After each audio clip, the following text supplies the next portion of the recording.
Welcome to this engaging tutorial on JavaScript's try-catch statement.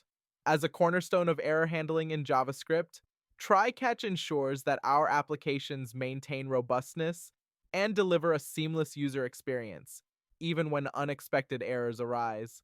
Today, we will delve into how try-catch works, its syntax, and its practical applications in real-world scenarios. Let's explore the theoretical aspects of try-catch. Error handling is an integral part of programming that anticipates, detects, and resolves errors. In JavaScript, exceptions are unexpected events that disrupt the normal flow of execution. The try block is where we anticipate errors, while the catch block handles any exceptions thrown within the try block.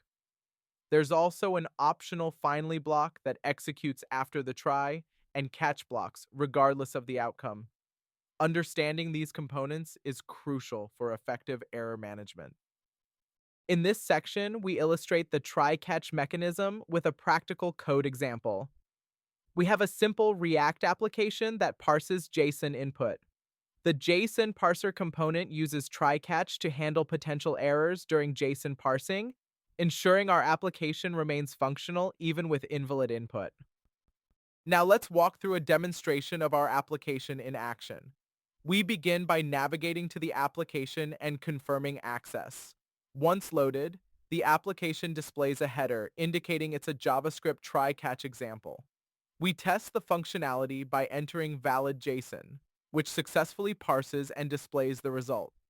We then try an invalid JSON input, which triggers an error message showcasing the catch block's effectiveness in handling exceptions. In conclusion, we've covered the fundamentals of using try-catch for error handling in JavaScript.